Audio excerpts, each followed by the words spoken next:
Oh, girl. What did Cardi B say? Looking this good is really exhausting. Look at this gut, it's really exhausted. Shame felt so prevalent, and I would have such a high reactive response because I think I wasn't able to stand on it. Damn, like, you wanna date several people at once and coordinate a way for everyone to be happy? Like, you're a slut. Oh my God, you're so weird. Shame is digging on that sense of inherent badness. And what is that idea that Black people are inherently bad coming from? Where's this carceral response coming from? I prepared to go to the Apollo. As I work on this show that is all about a young child who can see the spirits and is shamed into wearing spirit blockers, spirit blocking glasses. That's what Brits is about. That's what's going to the Apollo. That's why this visibility lesson is so not urgent, because another mantra that I have very often in my show is called "We have time." We have time. We have time. We have time. We have time. We have time. We have time. We have time. We have time. We have time. We have time. We have time. We have time. We have time. If this is your first time meeting me, I'm Charlene Olivia. I'm the bitch to know in theater. I want to tell you the story of how I healed my visibility wound. The largest issue of my life has been sources of external shame. This is going to be called Navigating Shame. I would love to talk to you about my first source. First job was working at an amusement park and doing these cute little like Katy Perry shows and singing like Lady Gaga and shit. Because of the legacies and the traumas of being an immigrant, my parents were like, anyway, fun hobby you got there. So happy that was a fun extracurricular activity you did. Now let's go to business school. I got a full ride into Howard, and in order to fill the gap of theater, I got into pageantry. Really, I was like, oh yeah, standing in a bevel? That's like what I do for a living. That's light work. And thus, expectations. All of a sudden, I did not get to be myself. I had to be a representative. I did not know the respectability politic of a Howard University student. Hoes were so confused by who I was. I got called Malibu Barbie. Anyway, I really don't think that people knew what to do with me. I was a queer polyamorous person, and I got slut shamed, I got chastised, where so long shame was a function of correcting my behavior. Isn't this so cute? This is my therapy notebook. Surrounding shame.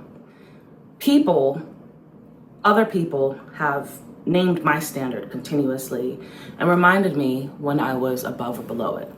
Now, of course, there are great reasons to correct someone's behavior and to remind someone of who they really are. When someone has your best interest in heart, to be a mirror. Well, I understand that. And how does the legacy of respectability politic, I invite you to think about who first shamed you. Externally, in a way, control you so that you can live up to the standard that was projected onto you. Does that make sense? I came into the space as myself, and people saw Malibu Barbie and asked me to be that person. And it got so bad and so incessant that I dropped out. I said, actually, I don't even like it here enough. And I think that's when I started to really have an issue with visibility. I started to see visibility as open consent to comment on me, on whether I missed this mark that I either did or did not establish for myself. And I think that was the thing that made me so frustrated. It was like, bro, like, if you would talk to me, you'll find that I'm just a queer theater kid. I was being so judged. I felt so unfree. So I left and went to study musical theater at a state school in New Jersey. Within musical theater, there's typecasting, which again is external projections of who other people perceive you as based off of the tip of the iceberg that you show people you are. And that's actually how I got into musical theater in the first place as a composer. Darkness is so beautiful, your love is so beautiful, I wanna hear you deep. Feelings that I can't see it, can't identify, I don't know why. Feelings that seem so repressed, but I know they are there, reaching for something I can't grasp, falling like sand through my hand, so foreign to me. I knew you, I knew you.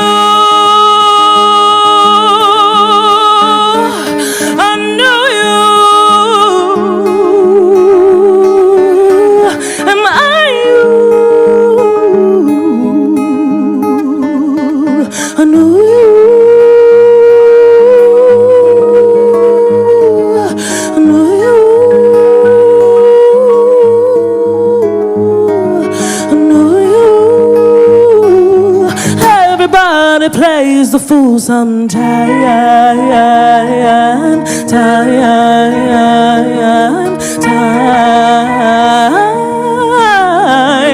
fool sometime,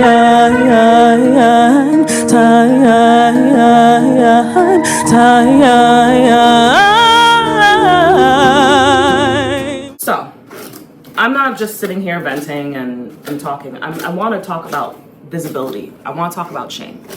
And I want to share the prompts that I literally have learned in therapy like yesterday. Who first shamed you? Name them. If you are a Black person, a Black femme, consider the legacy of slavery, respectability politics, as shame is used to coerce us into better behavior. Now, what I'm working on is my reflex in response to being shamed, which is to leave. Why are you running? Why are you running? I think about the blessings that I might have missed out on in my life because the experiences of being shamed are so tender and triggering to me that I don't fight for what I deserve sometimes. And I'll say, you know what? Y'all got it. If y'all are gonna shame me, I don't wanna be here. And true. But then I think about old Baroque songs. You know, thou preparest a table for me in the presence of mine enemies. Like, can I regulate emotionally in the face of shame? How can I give my friends and my community, my husband, my family, less power over how and how much of my life is lived? Now, I'm thankful for Pashar, who would say, I'm choosing me every time. I'm out of here. Now, present Charlene Olivia, to hold a boundary, because being in community with people does not mean that good gets to stay and bad has to go. Because then who's gonna be left? Yes, I've been shamed. Yes, I've shamed. Yes, it's a very harmful thing that happens. Yes, it's made me shrink. Yes, shame has made me not want to be looked at again because I had the proclivity of getting looked at a lot because of my beauty and my talent and my grace. I say this to say anyone who does not automatically see your value doesn't deserve you. Anyone who doesn't know or recognize or is willing to put in the time to know who you truly are doesn't deserve you. The homework that I'm working through that I will gracefully share with everyone is values. Now, values, what I want to do is compare this to anchoring. Now, my very close colleague and friend, Brianna Bradley, Whacking Queen, bald-headed baddie, truly first lady of whacking in my mind. One of my most aspirational and inspirational figures in my life. She did this lovely course on madness and dissent. We're friends. She was part of this cohort where they taught the audience about this idea of flexible anchors as a strong idea of who I am regarding values or how I believe myself to be, etc., that is flexible enough to be changed with time, with reflection, and community. However, not shame. Like, we don't need shame to have a flexible anchor. So which parts of you, regarding your relationship, regarding your spirituality, regarding your self-care, regarding your career, regarding your habits, like, what are the parts of you that are true, that have stayed the same throughout time? What do you want in your life? Because I think shame felt so prevalent because, and I would have such a high reactive response to being shamed because I think I wasn't able to stand on it. I think someone would be like, damn, like, you wanna, go on a date with that girl? Damn, like, you wanna date several people at once and coordinate a way for everyone to be happy? Like, you're a slut. Oh my God, you're so weird. I think I wasn't able to say, okay, I guess I'm not the one for you. And I think I felt such embarrassment for being found out, going back to that inherent badness. Shame is digging on that sense of inherent badness. And what is that idea that Black people are inherently bad coming from eugenics, criminality, Where is this carceral response coming from in community? And what's their legacy coming from there? And when I think about the folks in my life who I've admired and the aspects of myself that I want to integrate in my own future, in my own level,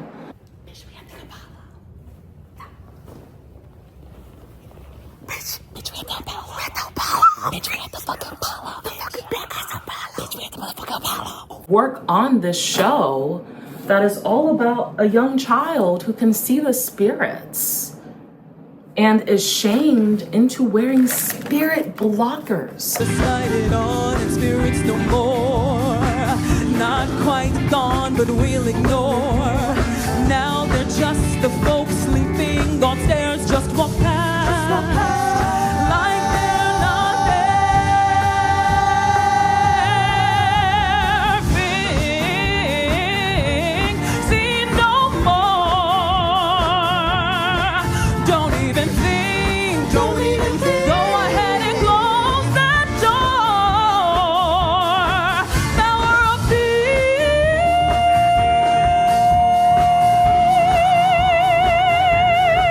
Power of peace.